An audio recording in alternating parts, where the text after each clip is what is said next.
Olá, sejam todos muito bem-vindos ao podcast Betim com Saúde, um canal no qual a gente preza pela informação em saúde com qualidade, com referencial técnico para você aí de casa e para sua família terem o melhor acesso às melhores informações e poderem prevenir doenças, cuidar das doenças que vocês têm, assim como atingir uma longevidade com muita autonomia e independência. Eu sou a doutora Bruna dos Santos, @DRA Bruna dos Santos em todas as redes sociais. Sou médica, cuido de pessoas, cuido de pacientes clínicos, idosos, promovendo aí prevenção, principalmente para as doenças crônico-degenerativas, que infelizmente estão aumentando muito na nossa sociedade, e também prevenindo alterações e perda de funcionalidade no envelhecimento. Se você já é inscrito aqui no canal, deixa seu like, apoie essa nossa contrapartida para você aí de casa. Se você não é inscrito, já se inscreve, já liga o sininho para não perder nenhum vídeo. Todos os dias a gente tem vídeo aqui no canal e nós estamos ansiosas para ouvir a sua experiência, o que você está achando. Conta pra gente qual sugestão que você tem, qual tema que você gostaria de ver aqui no canal. E uma premissa muito importante da minha vida enquanto médica é cuidar de pessoas integralmente, não só olhando um órgão ou outro.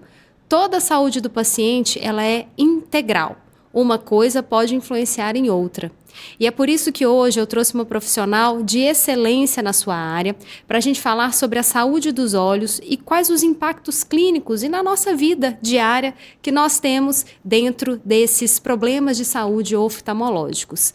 E é claro, pessoal, hoje a gente sabe que com o advento do envelhecimento, mais de 25% dos idosos com 85 anos ou mais não conseguem mais ler o jornal. Olha que coisa preocupante. Então, a nossa visão vai estar diretamente conectada com o nosso grau de independência, o nosso grau de funcionalidade. Então, precisamos falar sobre a saúde dos olhos e os impactos disso na nossa vida.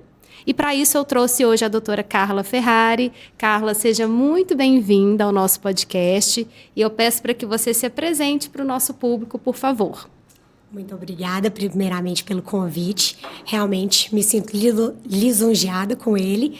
E depois de uma apresentação dessa, eu fiquei até constrangida, porque eu vim com uma apresentação mínima. Eu sou a doutora Carla Ferrari, eu sou médica oftalmologista.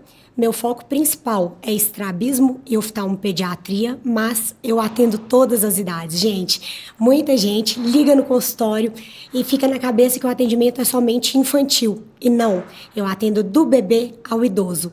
E hoje, como a doutora Bruna falou, é essencial a gente ter essa saúde dos olhos, principalmente para a gente envelhecer saudável, tanto corpo, mente, saúde cardiovascular, neurológica e ocular também, oftalmológica também. Minhas redes sociais são @DRA Carla Ferrari. Por lá vocês conseguem ter informações sobre prevenção, cuidados, sinais de alerta em relação aos olhos e também nesses canais você consegue entrar em contato e agendar sua consulta. Te espero no meu consultório. Muito bem, gratidão por ter aceito o nosso convite, Carlinha. E a gente sabe que essa questão da visão, né? Nós temos protocolos específicos de acompanhamento hoje em dia, já se sabe muito sobre isso, e você trouxe para a gente que você acompanha desde a criança até a terceira idade, ou seja, esse não é um acompanhamento que para ao longo do tempo. Ele é longitudinal, ele tem uma continualidade no tempo, né? Exatamente. E eu queria que você explicasse para a gente, Carlinha, e respondesse essa dúvida que até algumas pessoas me perguntam, que é o seguinte: a criança precisa ter um oftalmologista de referência? É importante? Faz parte da rotina? Ou só com pediatra está tudo certo? Conta pra gente. Pois é. O que acontece? A rotina oftalmológica da criança ela já começa ali no momento do nascimento. Nasceu, é essencial que essa criança passe por pelo menos o teste do reflexo vermelho na maternidade ou logo após. Então, ali é o primeiro contato com essa parte ocular. Geralmente, quem faz é o pediatra. Mas entre os 6 e 12 meses de vida, é indicado que aquela criança que nasceu bem, nasceu saudável, não foi prematura, que a mãe não teve nenhuma doença, por exemplo, uma toxoplasmose, uma rubéola, Se a criança está bem, foi tudo bem no parto, na gestação, entre 6 e 12 meses é indicado que ela passe na primeira consulta oftalmológica. E aí o médico que acompanha vai determinar os retornos. Se tiver tudo bem anual, 1 ano e meio, pelo menos esse é o protocolo que a gente segue para quem tem condições de não passar só no SUS. Às vezes no SUS é um pouco mais postergado. Diferentes protocolos, né? Diferente. Mas é essencial que, pelo menos a primeira consulta, seja entre 6 e 12 meses de vida. Certo. Então, é importante ter a figura do oftalmologista de referência para as mães, pais que estão aí em casa, para ter esse cuidado também fora as consultas da rotina pediátrica, né? Isso é importante. Exatamente, é essencial. Essencial lembrar que, do mesmo jeito que a criança, eu sempre brinco com isso com os pais dos meus pacientes. A criança está ali nos primeiros anos de vida. Está aprendendo a engatinhar, está aprendendo a comer, vai aprender a falar, ela também aprende a enxergar. Então, é muito importante. Os primeiros anos de vida, até os 7 primeiros anos de vida, é a fase de desenvolvimento visual. Então, tudo que a criança apresentar nesse período que é passível de correção é muito importante. E o problema, Bruninho, o que acontece? O que eu vejo muito? Como a gente está geralmente com os 2 olhos abertos, é muito difícil da gente perceber que não enxerga bem. Então, às vezes, os pais chegam no consultório, mas falam, doutora, mas ele enxerga bem, nunca teve nada. E aí, na escola, eles perceberam. Às vezes, na escola, numa brincadeira de fechar um olho ou outro, a criança... Apareceu. A partir do momento que ela começa a verbalizar, ela fala assim, não tá legal. E chega no consultório, às vezes, já passou do período de tratamento, infelizmente. É o famoso olho preguiçoso que a gente vê muito adulto falando. Sim. Então, às vezes, chega no consultório, aquele adulto que fala assim, eu tenho um olho preguiçoso, o que eu posso fazer? Infelizmente, nada.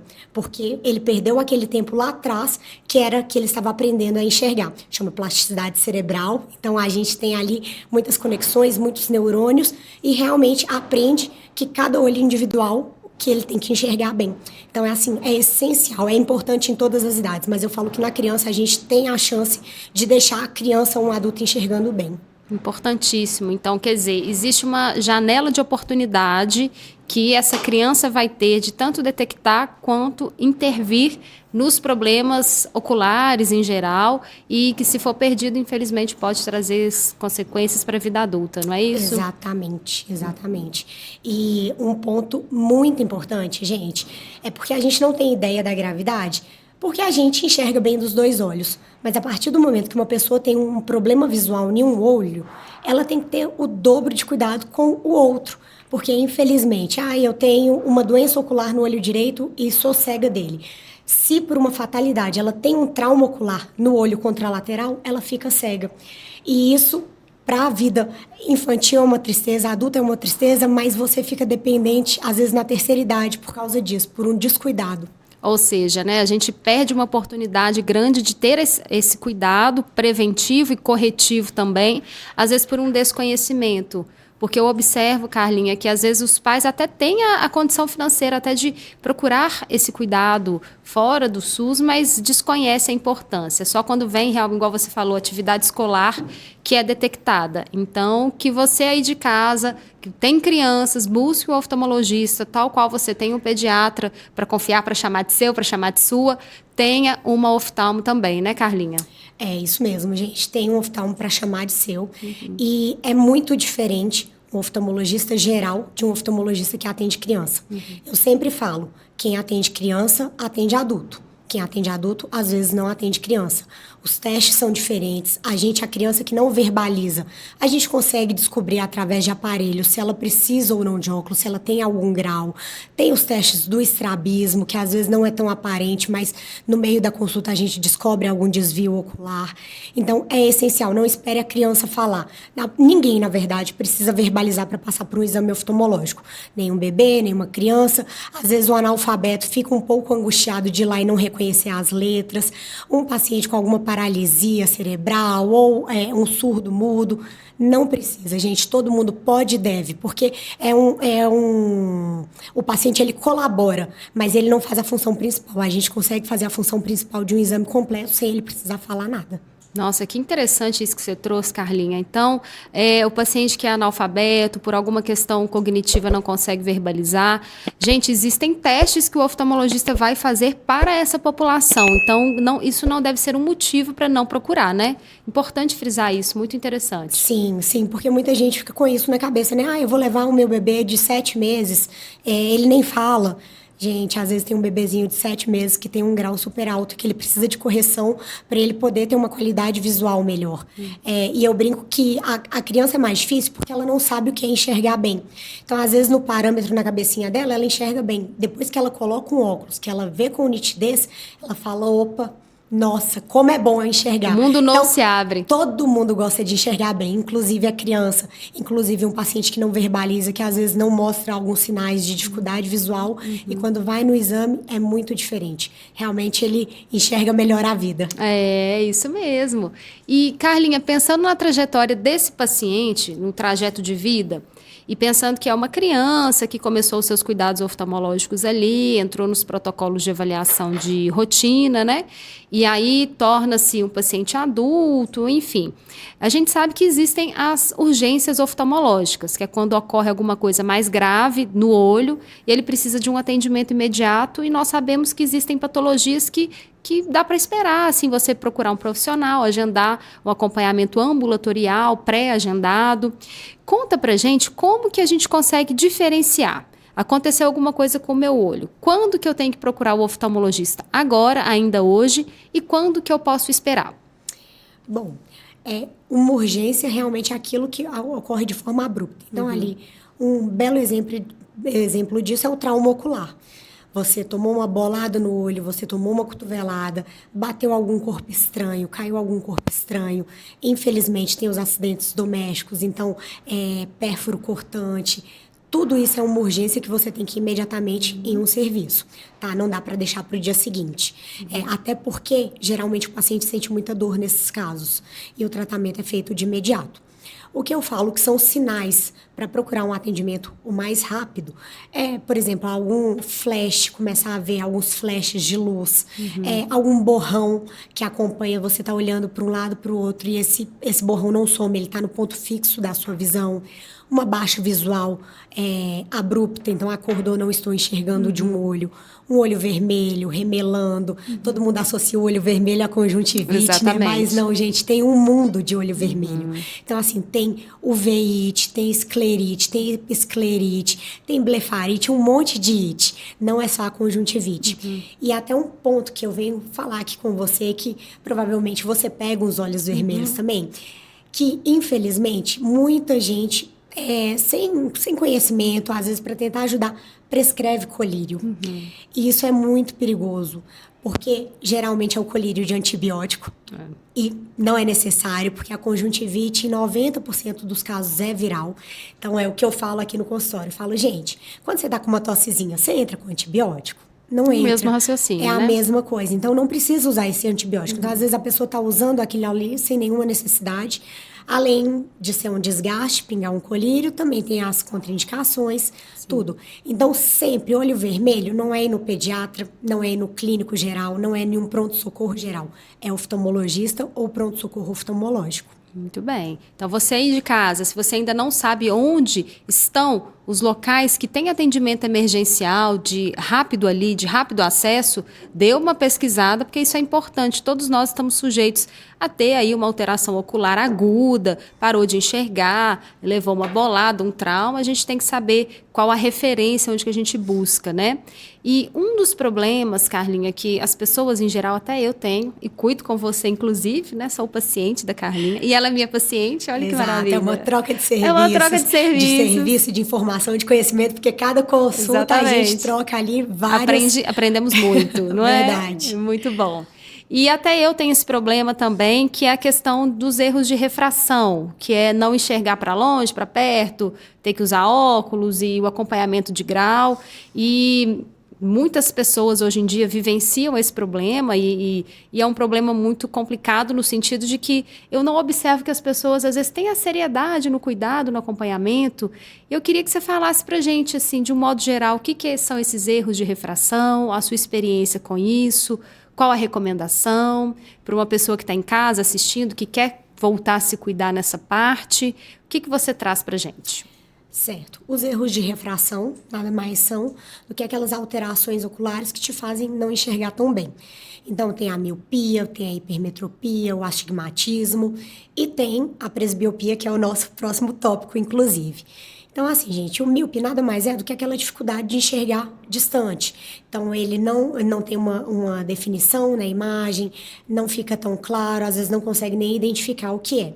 Então, o paciente que chega para mim, ele fala assim, doutora, eu não estou enxergando o ônibus vindo. Então, a gente já pensa que às vezes é uma miopia. A hipermetropia é aquilo de média distância. Então, fica média, curta distância. Fica um pouquinho mais desconfortável. Vem com essa queixa bem referida. É bom que o paciente venha com essa queixa referida. Olha, estou com uma dificuldade ali de mexer no computador. Estou com uma dificuldade de pegar o ônibus. E o astigmatismo é um embaçamento visual. A pessoa, ela só pode ter ou miopia ou hipermetropia. E o astigmatismo, ele sim pode ser associado às duas. Por exemplo, eu sou míope e astigmata. Minha mãe é hipermétrope e astigmata. Um exemplo, o meu marido, ele é só hipermétrope. Então, pode ter a associação com o astigmatismo, mas a pessoa não pode ter os dois juntos, miopia e hipermetropia. Você me perguntou também dos tratamentos. Bom, a primeira escolha, geralmente, que a gente orienta é o óculos, mas a gente tem uma gama aí, né? Tem as lentes de contato, inclusive você começou a utilizar depois da consulta. Tem a cirurgia refrativa, que também é uma opção para aqueles pacientes que não desejam nem óculos, nem lente de contato. Tem uma outra modalidade, que é a ortoceratologia, que ela não é muito disseminada, mas ela, de uma forma resumida, o paciente ele usa uma lente no período noturno, dorme com essa lente e durante o dia ele fica sem ela, enxergando bem. Que interessante, não sabia da existência disso. Tem isso. Que legal. A gente conhece, na parte da oftalmopediatria, é uma área que é bem discutida, então acaba que eu informo isso para os meus pacientes, mas muita gente desconhece. E é bem interessante, porque até para uma criança que, vou tentar ortoceratologia, o pai consegue colocar a lente à noite, tirar pela manhã e a criança fica ali durante o dia, sem óculos, sem outra ajuda para enxergar, fica enxergando bem. Muito legal, hein? E assim, a questão do óculos e da lente, né? Vou dar o meu depoimento pessoal. Porque o meu, inclusive você aí de casa, conta, você tem miopia? Você tem hipermetropia, astigmatismo? Qual que é o seu problema? Como que você trata? Já foi no oftalmo esse ano? Que eu não fui, tem que marcar, inclusive, né? Que é Casa de Ferreiro. Vou puxar a orelha dela aqui, gente, no meio da consulta. Casa de Ferreiro é assim, a gente tem que se policiar para fazer. Verdade. Mas eu usei óculos boa parte da minha vida, eu desde muito novinha, ali 12, 13 anos, já comecei a não enxergar. Na minha época de infância não havia esse conhecimento, essas estratégias todas de protocolo, então foi quando a minha pré-adolescência que eu começo esse acompanhamento. E o meu grau ele foi progredindo, né? Tive que fazer vários óculos ao longo da vida, até que eu vi que a minha qualidade de vida para esporte estava ruim por conta do óculos. Foi quando a Carlinha me auxiliou nessa transição do óculos para as lentes de contato ali corretivas, e hoje a minha adaptação é perfeita, coloco até sem espelho. No primeiro dia, terrível. Hoje em dia, melhorou demais a minha qualidade de vida. Por quê?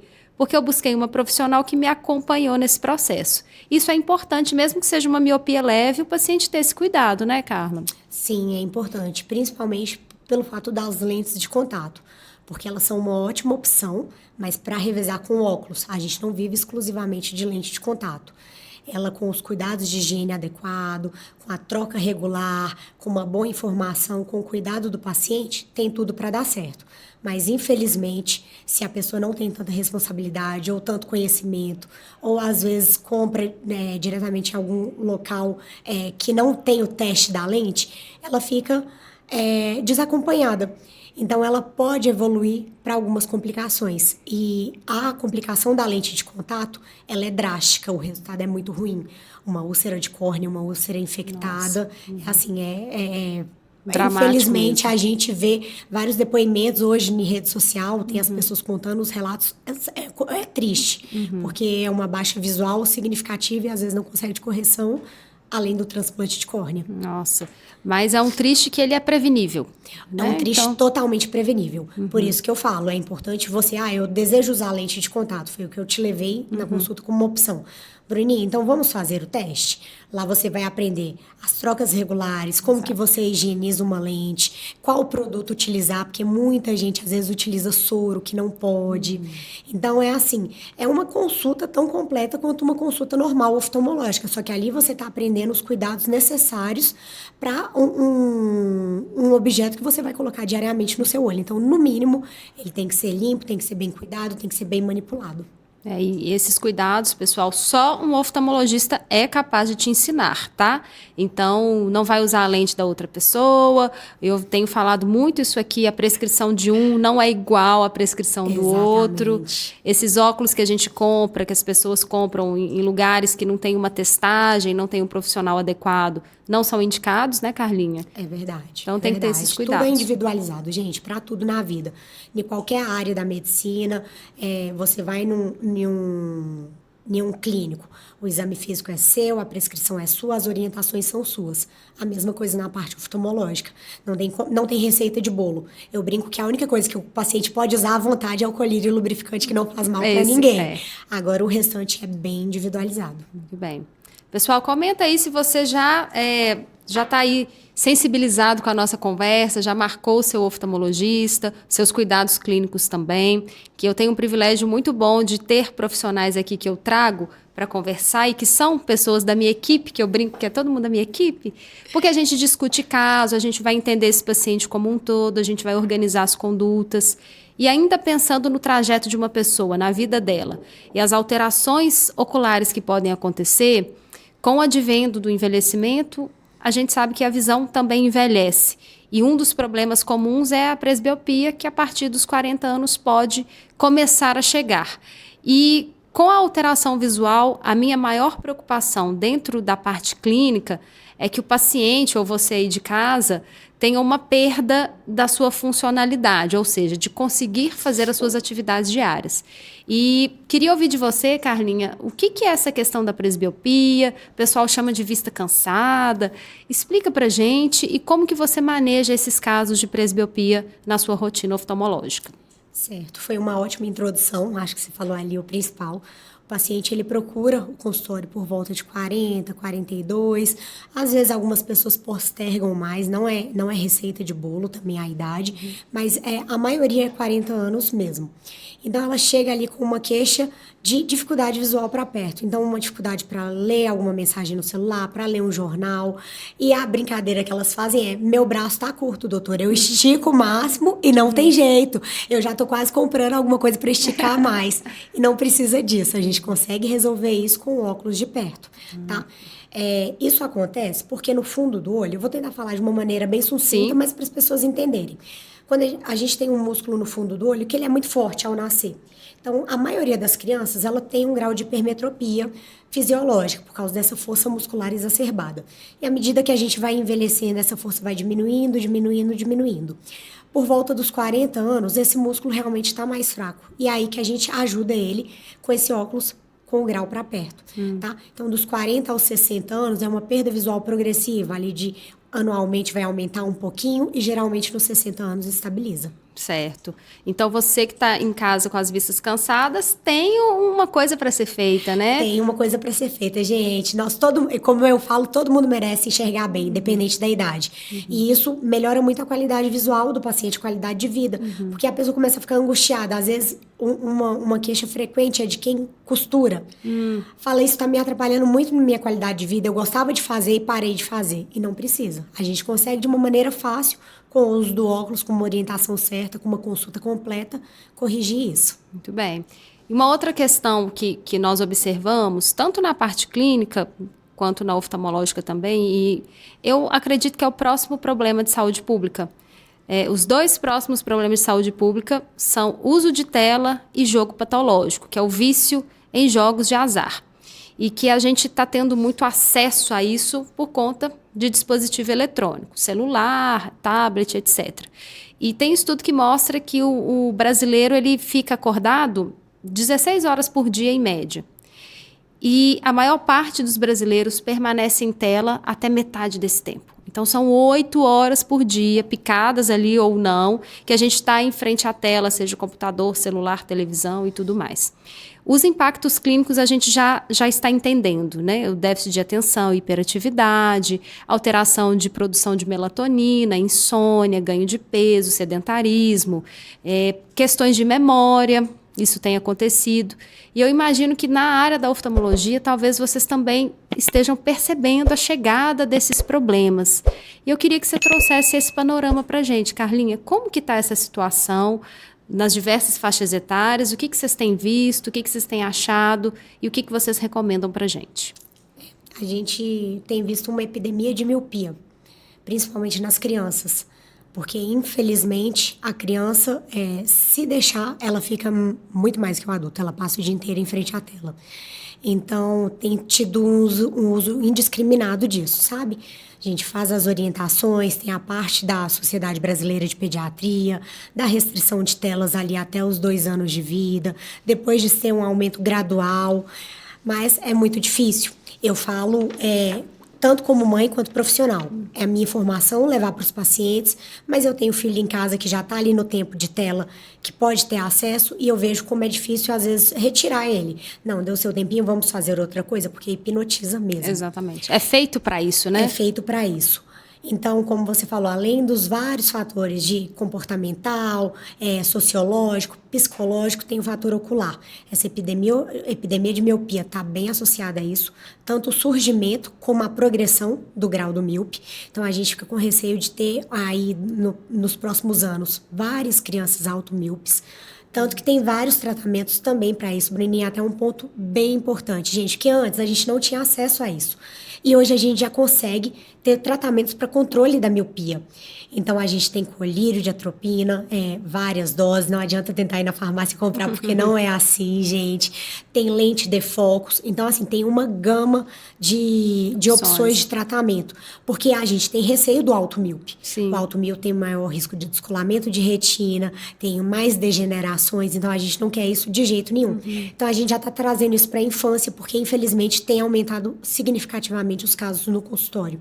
Tá? Então, tem que ter cuidado com isso, tanto para a gente quanto para as crianças, de restringir. Quanto maior a tela, melhor. Então, uma tela de televisão é melhor do que um iPad é melhor do que o celular. E o importante também é a distância de trabalho. Então, assim, quando a gente assusta, aqui a gente está com uma distância ótima. Mas, às vezes, a gente assusta, a gente está com a tela coladinho no rosto. Então, até caso de estrabismo, por uso excessivo de atividade de perto, tem surgido. Nossa. Tá? Então, tem que tomar cuidado. Já no adulto, o que a gente observa mais são casos de olho seco. Por quê? Quando você está ali em frente à tela, até esquecer de piscar, a gente esquece. Nossa. Então, um exemplo, a gente tem que piscar X vezes por minuto. Quando você está em frente a uma tela, você não consegue piscar nem metade disso. Então, o paciente ali, ao longo do dia, evolui para um olho vermelho, sensação de embaçamento visual. E esse músculo que eu comentei agora, um tempo atrás com você, ele força muito na atividade de perto. Então, ele começa a forçar, é como se você fosse numa academia e malhasse só braço.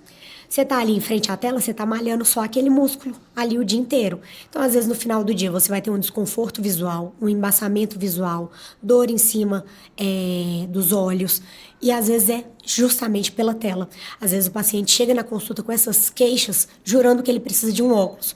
Mas não, ele enxerga bem, o exame dele está totalmente normal, mas ali numa conversa, porque não é uma consulta simples, né, Bruninha? Igual você falou, a gente pega o parâmetro inteiro, a gente vê o paciente como um todo. Na minha área também não é diferente.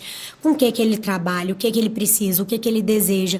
E quando a gente entra nessa questão do trabalho, o paciente fala assim, eu sou advogada, eu fico o dia inteiro. Ou eu tô no celular, ou eu tô no tablet, ou eu tô no computador. Então, realmente, essa paciente ela está com uso excessivo da musculatura de perto, que dá todas essas queixas. O que a gente pode fazer para melhorar, gente, no dia a dia? Qualquer pessoa. Como eu falei, esse músculo ele força muito na atividade de perto. Então, a gente consegue relaxá-lo olhando para longe. Então, o que você pode fazer na sua casa ali? Estou trabalhando, estou mexendo muito tempo no celular.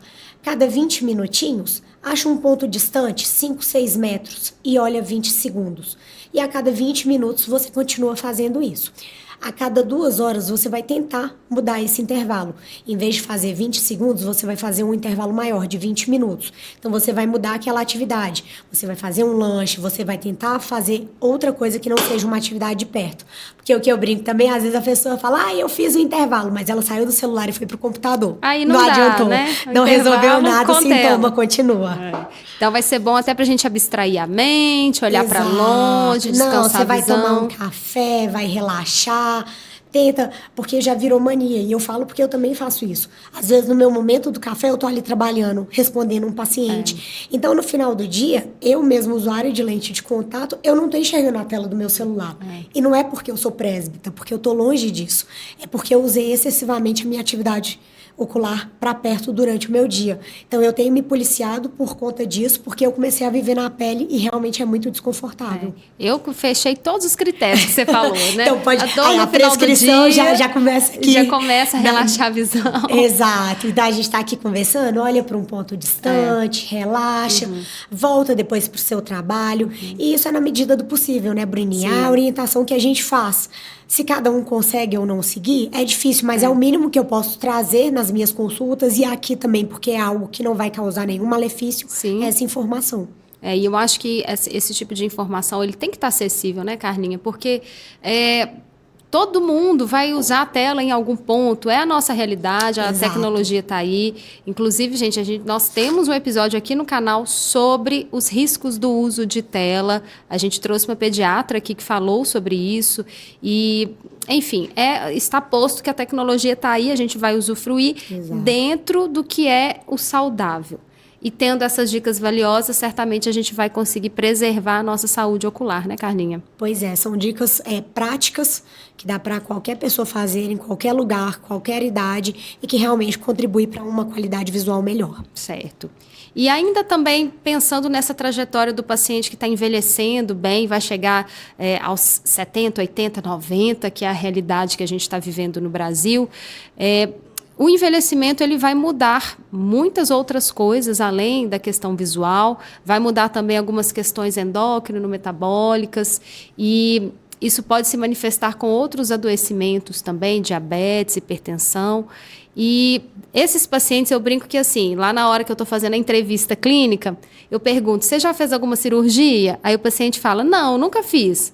Aí eu, mas nem de catarata? Ah, doutora, fiz. Então, é uma coisa tão comum que as pessoas até esquecem que operaram. Então, a catarata, junto com a hipertensão, diabetes, entre outras doenças comuns na população idosa, está lá no topo. E você trata esses pacientes, você recebe no seu consultório. Conta pra gente como que é a sua experiência com a catarata e quais que são os tratamentos. Certo, eu recebo sim, eu faço toda a parte pré-operatória. A parte cirúrgica eu não faço, mas eu tenho colegas que eu indico de olhos fechados. Ótimo. Então é um trabalho conjunto mesmo com outros profissionais. A parte pré e pós-operatória eu faço. Então o paciente chega ali para mim, como você pontuou, geralmente é um paciente que está ali no início, que é um paciente idoso. Então ele chega com a queixa que, olha, nem meu óculos resolve mais, comecei a ter perda da minha qualidade de vida. E aí, quando a gente faz uma avaliação completa, consegue perceber. A catarata nada mais é do que o envelhecimento da nossa lente natural do olho, do cristalino. Então, a gente consegue resolver o problema trocando essa lente. A gente faz uma troca no momento cirúrgico dessa lente natural para uma lente artificial. Os resultados são muito promissores. Os pacientes geralmente saem muito felizes. Então, assim, ele consegue corrigir tanto o problema da catarata, às vezes o visual, porque hoje tem vários tipos de lente. Então, o paciente já sai ali sem precisar de um óculos. Maravilhoso. Tem todas as indicações, tem uma gama de exames pré-operatórios que a gente precisa para até ser porque como muita gente banaliza, mas é uma cirurgia como qualquer outra, tá? Tem tudo para dar certo, mas tem os riscos iminentes de uma cirurgia. E tem alguns pontos que favorecem aí um aparecimento precoce da catarata. E você falou deles, a diabetes. Então, é um paciente que realmente a gente fica de olho, que a gente tem uma atenção, não uma atenção maior, mas que a gente puxa mais a orelha para ter essa hemoglobina glicada controlada, uma glicemia controlada, que realmente essas variações, além de alterações como a retinopatia diabética, pode também aumentar aí o risco de catarata, entre outras coisas. Então, o controle clínico e o controle oftalmológico, eles andam juntos, de mãos dadas, para o sucesso terapêutico dessa pessoa, né? Sim, para tudo, Bruna. Não é nem só para. Eu dei o exemplo da diabetes, mas tem várias outras doenças. Tem a retinopatia hipertensiva, então tem a DMRI. São pontos que a gente. Hoje é rapidinho, mas em uma próxima oportunidade a gente consegue esclarecer, conversar Sim. mais sobre isso. Mas é essencial.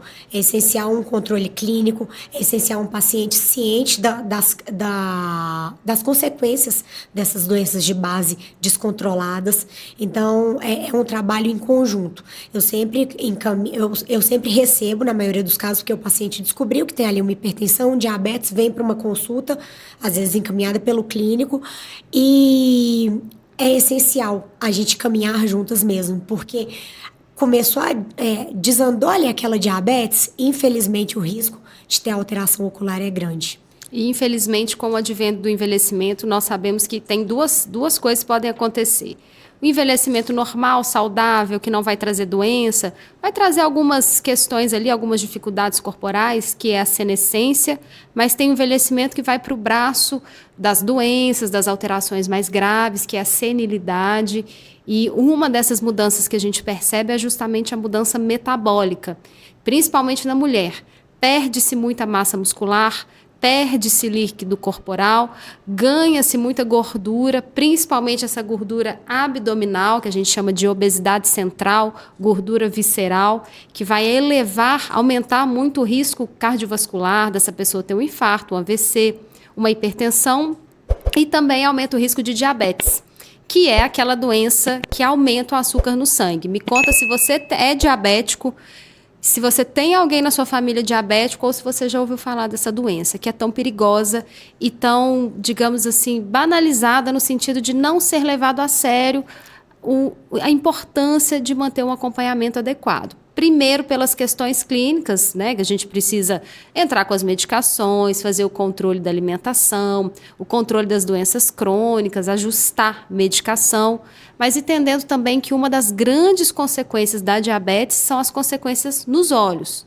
E, além disso, eu brinco com os pacientes assim, antigamente a gente falava, cuida da diabetes, senão você vai para hemodiálise. Cuida da diabetes, senão você vai para uma cirurgia cardíaca. Cuida da diabetes, senão você vai ter problema na visão. E agora a gente adiciona mais uma coisa, Carlinha, que é o seguinte. Cuida da diabetes, senão você vai ter demência. Porque a gente já sabe que a hiperglicemia é tóxica para o nosso cérebro, vai favorecer esses processos. E dentro disso, o que mais me preocupa na questão ocular é que o paciente às vezes não tem sintomas e a retinopatia diabética já está muito grave. Fala pra gente o que é essa doença, essa alteração visual oriunda da diabetes e como que funciona esse cuidado, o que você recomenda? Conta pra gente. Pois é, você falou aí da diabetes e ela é uma doença traiçoeira, né? Porque às vezes o paciente tá ali bem e a glicemia capilar dele tá 300, 400. E ele fala, não, mas eu não tô sentindo nada. É tipo a hipertensão. Exatamente. Não é possível que a minha pressão tá 17/10, eu tô ótima. Gente, mas você tá ali ótimo às vezes por fora. Por dentro, seu organismo tá compensando em todos os lugares, inclusive nos olhos. Então, é o que você falou, Brini. Às vezes o paciente, ele tá bem, ele acha que ele está enxergando bem, mas ele já tá... o comprometimento da diabetes é principalmente na retina. E tem várias partes na retina. Tem a parte periférica, tem a parte central. Então, assim, para ele ter uma baixa visual, às vezes alguma sequela visual, já tem que acometer essa parte central, que é quando eles procuram e já tá assim, infelizmente um caso grave. Que aí vai para uma injeção, vai para uma cirurgia, e é o que a gente não quer. Você fala muito de trabalhar com a prevenção, e eu também falo isso. Eu oriento meu paciente a vir no acompanhamento anual, mesmo estando tudo bem, para prevenir uma doença. Porque caso surja, eu peguei ali no início, a gente trata e ele fica bem. Agora, aquele paciente veio, tá tudo bem, só vou voltar lá daqui 5 anos, quando eu não estiver enxergando. Vai perder essa janela de oportunidade. Vai perder essa janela. Às vezes já chegou com uma retinopatia diabética, grave, proliferativa, cheia de neovaso. Estou usando termos técnicos aqui para vocês perceberem o tanto seriedade. A seriedade disso. E fica cego, gente. Fica cego. Uma das coisas que mais me marcou até na minha residência era isso, paciente novo, que às vezes era um diabético lá insulino dependente, que chegava 17, 18 anos, 30 Nossa. anos, acompanhado com um cuidador, porque ele não andava. Nossa. Precisava de um guia.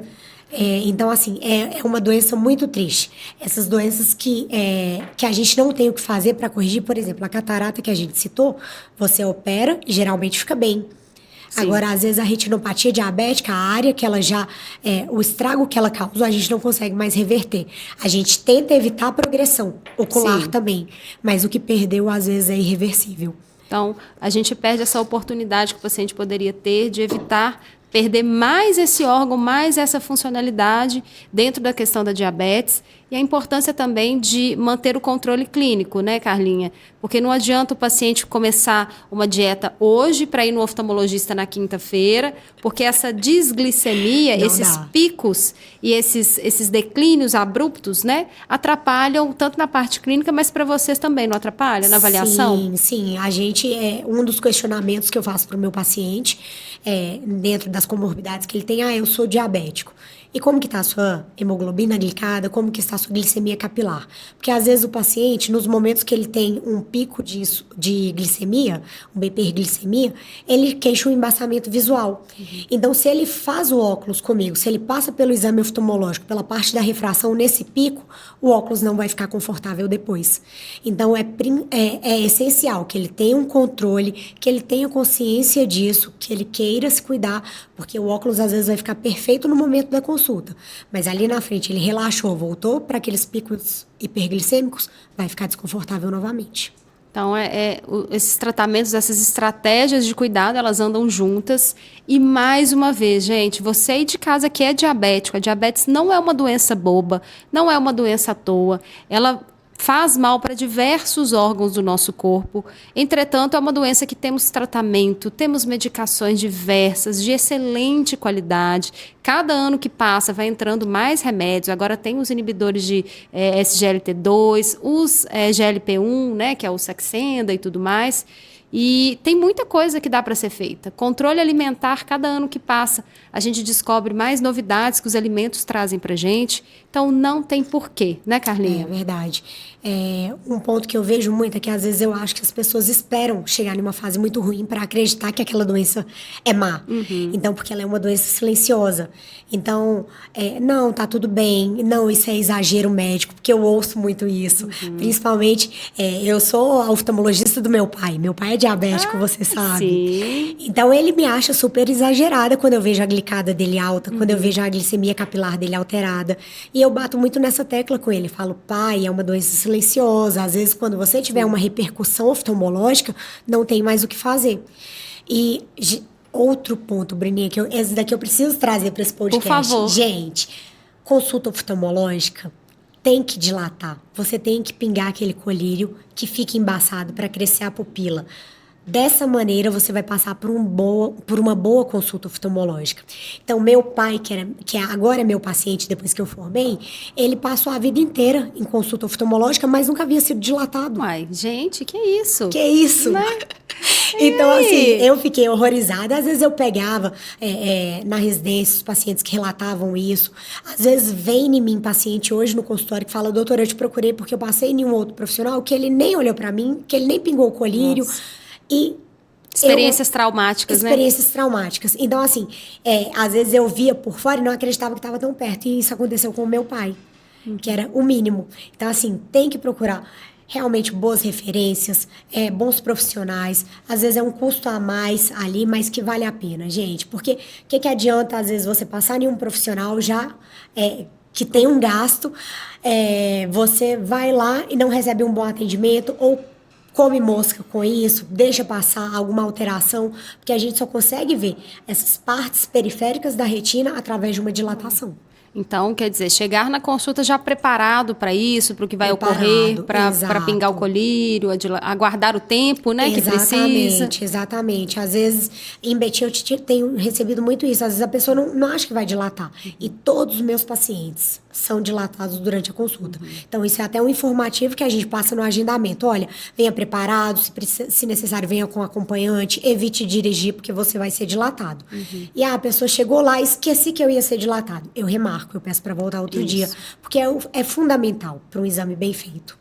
Gente, então, prezar por profissionais que vão fazer essa avaliação adequadamente é fundamental, né? E preparar-se para a consulta. Não só essa questão de dilatar, mas também chegar no horário, falar o que você está sentindo, isso é muito importante. Tanto na consulta clínica quanto na oftalmológica, isso faz a diferença, né? Sim, está interligado.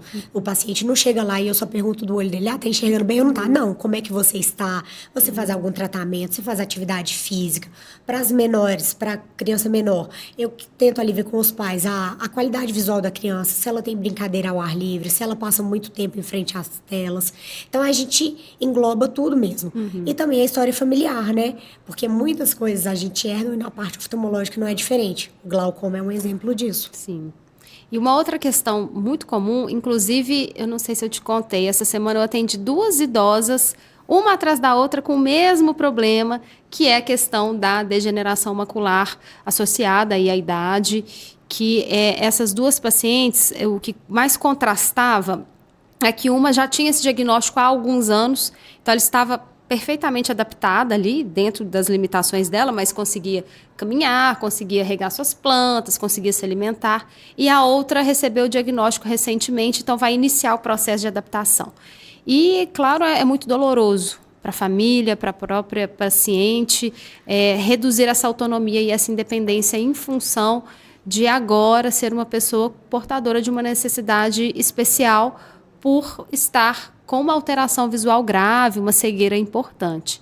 E conta pra gente, Carlinha, o que é essa degeneração macular, como é que isso também é tratado, se tem alguma forma de prevenir ou se é genético, dá um panorama pra gente, por favor. Como o próprio nome diz, é um envelhecimento das células da retina e da área principal da retina, que é a mácula.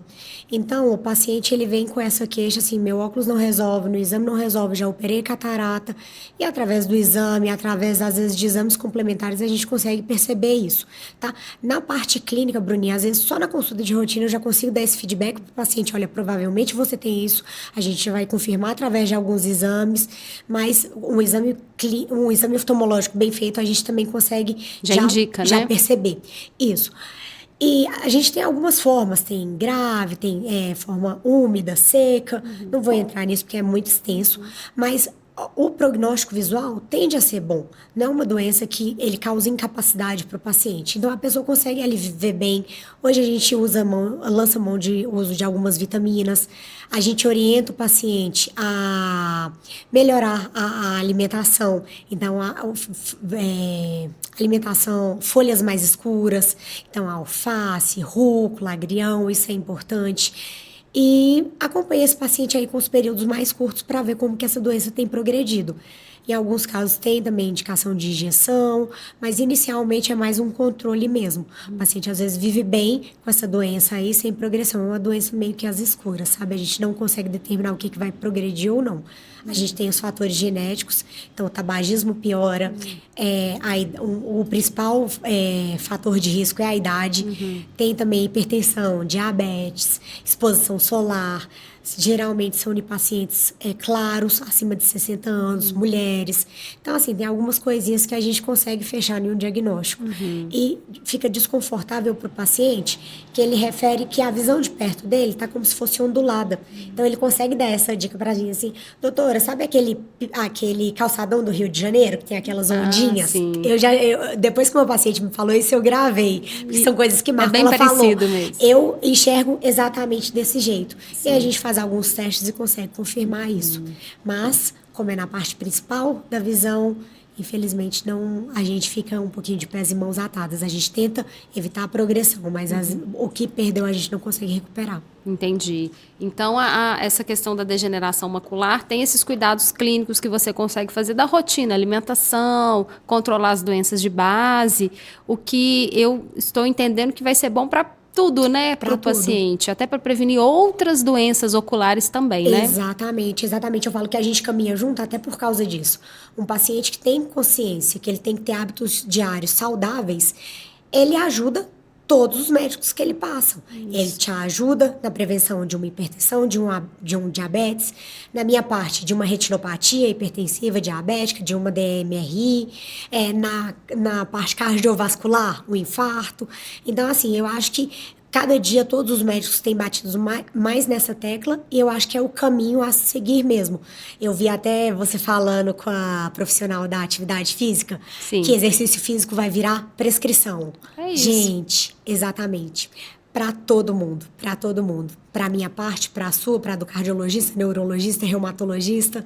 Então, eu acho que a gente tem que trabalhar nisso, na prevenção e na prevenção e na promoção de saúde. Muito bem. E, Carlinha, a gente ainda tem alguns minutinhos finais que eu queria aproveitar para trazer de uma forma assim desprogramada. Vamos. Dicas para as pessoas, famílias que têm um idoso, uma idosa em casa, que tem uma alteração visual grave, uma cegueira importante.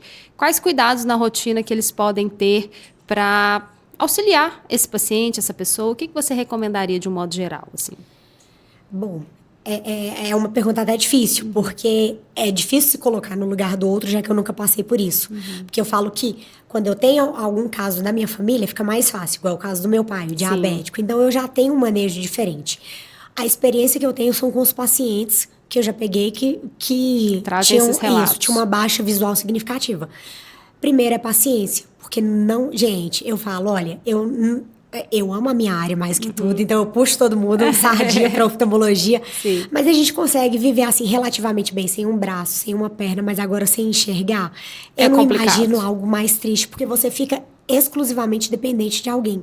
E principalmente quando você perde a visão. Então, uma pessoa que te enxergava bem, evoluiu com algum quadro, alguma doença e ficou cego. Ela tem que mudar aquele panorama de vida todo dela. Então, é ter muita paciência com essa pessoa, ajustar na medida do possível o que pode causar algum risco, acidentes. Então, mesas baixas, móveis, às vezes, distribuídos no meio da casa, tentar tirar isso de perto. Deixar mais na altura da pessoa, né? Deixar mais na altura. Às vezes, aqueles... não se chama nem bengala, eu esqueci o nome agora. Você Eles falou... têm aqueles apoios Sim. para ver a distância dos objetos, para conseguir andar na rua. E, nossa senhora, igual eu te falei, Bruninha, eu não sei nem como orientar. Eu acho que é paciência para a família, é ter sabedoria, pedir a Deus força, porque não deve ser fácil. Os pacientes que eu já vi com cegueira, assim, me marcaram bastante. Principalmente quando é novo. Não desmerecendo o idoso de jeito nenhum, mas às vezes o idoso tem uma perda progressiva e a maioria... Dá tempo de se adaptar. Dá tempo de se adaptar e às vezes, na maioria dos casos, a gente consegue reverter isso, porque o principal é a catarata, é a DMRI, a gente consegue ir conduzindo, a gente consegue trazer uma melhora. Mas o paciente jovem, ele às vezes postergou muito para chegar ali. Ele não acreditava que aquela doença deixaria cego. Sabe? Então, cai no colo da pessoa. Cai no colo da pessoa, cai no colo da pessoa que cuida dele. Às vezes nem cuidava, né? Era a mãe, era um rapaz de 20, 25 anos. E realmente ela volta a ser a cuidadora dele ali por tempo integral até ele se adaptar a esse novo estilo de vida. Sim. E reforçar também a importância de outros profissionais que podem contribuir com esse cuidado, como terapeutas ocupacionais. Hoje a gente tem dispositivos tecnológicos que auxiliam muito na vida desses pacientes, né? Para que eles tenham o maior grau de independência possível dentro da sua limitação física e que possa ocupar os espaços. Porque uma preocupação minha com o idoso é que eu não vejo idoso ocupar os espaços, tampouco pessoas que têm algum tipo de deficiência visual. Sim, a gente não vê, né, Carlinha? Verdade, A gente tem que melhorar isso da inclusão mesmo, porque a gente vê os grupinhos separados, né? Às vezes os idosos estão só ali, os adolescentes só ali, a vida adulta só ali. Não, dá para mesclar todo mundo, dá para ter uma troca ali interessante, mas eu acho que é um trabalho conjunto mesmo. Tanto nosso quanto de outros profissionais e da família ali acolher aquela pessoa ao máximo, porque, como eu te falei, com certeza não é fácil. Eu já tive até uma pessoa conhecida que tem diabetes tipo 1, que é aquela do adolescente, né, da infância, usava insulina, e o período de adolescência é um período muito crucial na vida desse diabético tipo 1, porque aí o pai e a mãe já deixam mais na mão do adolescente, de aplicar, de organizar, e acaba que o adolescente se revolta, não quer usar insulina, e já vi um desfecho dramático ocular nessa pessoa conhecida por conta disso. Então, realmente, a gente não imagina que vai dar errado. Daí a importância de estar bem assessorada com bons profissionais que vão te alertar sobre esses riscos, né? Sim, de tentar pegar ao máximo essa parte oftalmológica no início, para a gente conseguir orientar, para a gente conseguir dar um susto na pessoa, porque realmente, às vezes, assustando, fala, olha, é assim que uma pessoa, posto até alguns vídeos na minha rede social, quem não viu pode ir lá, gente, me segue, tem várias dicas, tem esses vídeos também, que eu mostro para vocês como as pessoas com algumas doenças oftalmológicas enxergam, então com uma DMRI, com uma catarata, com uma retinopatia diabética. Então, às vezes, a gente não tem ideia da dimensão que é essa doença, até a gente bater um olho em um vídeo que é algo ilustrativo e falar assim, opa, será que eu quero isso, É. né, para minha vida? Porque às vezes, quando já está no final ali, quando já tem um sangramento intenso, alterações retinianas intensas, não tem muito o que fazer. Né? Não tem muito o que fazer. Por mais, eu não seguro de forma nenhuma paciente para mim. Eu tenho vários profissionais ótimos ao meu lado, tanto oftalmologistas, colegas, né? Porque eu acho que foi esse o tempo dessa rixa também, né, Bruni? Hoje em dia a gente tem esse coleguismo. Então, assim, eu encaminho sem medo nenhum, mas volta com esse prognóstico já definindo, falando, olha, não tem nem o que fazer. É tentar controlar a diabetes agora para não perder esse pouquinho que ele enxerga.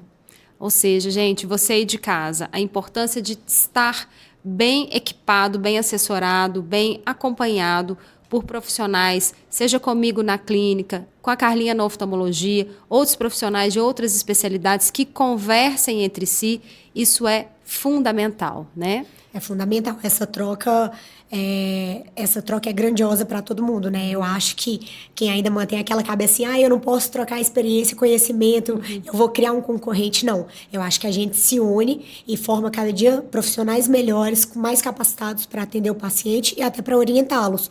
Porque não adianta eu orientar ali o paciente só da parte oftalmológica e ele deixar a parte cardiológica de lado. Exatamente. Então, a gente caminha junto, todos. Muito bem. Carlinha, queria agradecer a sua presença aqui no podcast. Eu tenho certeza que todo mundo de casa aprendeu muito com a sua presença. E eu queria que você deixasse uma mensagem final para os nossos ouvintes, para as pessoas que estão nos assistindo e falasse novamente onde que a gente te encontra, por favor. Obrigada mais uma vez. Realmente fiquei lisonjeada pelo convite. Perdi um pouquinho da timidez, fiquei um pouquinho nervosa aqui. Tomara que fique bom, que vocês gostem, gente. E a mensagem que eu posso deixar para vocês é cuide do bem mais precioso que você tem, que é a sua saúde, tá? Não falo só da parte oftalmológica, mas é tudo, gente. Porque assim, a gente às vezes corre atrás de várias coisas, a gente tenta adquirir várias coisas, mas nada disso tem valor se a gente não tem saúde. Então, preze pela sua saúde, tenha bons profissionais ao seu lado, faça uma atividade física regular, um exercício físico, tenha uma alimentação saudável. Isso não é aterrorizar você, isso não é querer... porque tem muito paciente que fala, essas modernidades. Na minha época não tinha disso. Graças a Deus a gente tem isso hoje. A gente tem vários estudos que comprovam esse benefício. Então, foque em você, na sua saúde, para você envelhecer com qualidade, envelhecer bem. Vocês me encontram aqui em Betim. Como eu falei, a minha rede social é @DRA_Carla_Ferrari. Lá tem um link para agendamento das minhas consultas. Eu atendo, inclusive, no mesmo prédio da doutora Bruna. Então, vai ser um prazer recebê-los aqui. E pode ter certeza que eu vou cuidar de você da melhor maneira possível. Muito bem. E para você que ficou até o final, muito obrigada. Deixa o seu like, se inscreve no canal se você já não é inscrito, ativa o sininho para não perder nenhuma notificação, nenhum vídeo e deixa o seu comentário aqui. O seu apoio, a sua participação é fundamental para a gente construir essa relação cada vez mais próxima, para a gente ouvir vocês, trazer os profissionais que vocês querem ver aqui, para que a nossa cidade de Betim, a gente consiga aí, mostrar esses profissionais para as pessoas. Eu tenho certeza que você aí de casa ou algum amigo seu está procurando um bom médico, bom clínico, bom oftalmologista para te ajudar nos seus cuidados clínicos de saúde. Então, fique aqui com a gente. Eu sou a @doutora Bruna dos Santos em todas as redes sociais. Sou médica de família, cuido de pessoas para vivenciar a juventude e a terceira idade com qualidade, prezando pela autonomia do paciente sempre. Muito obrigada e até o próximo vídeo.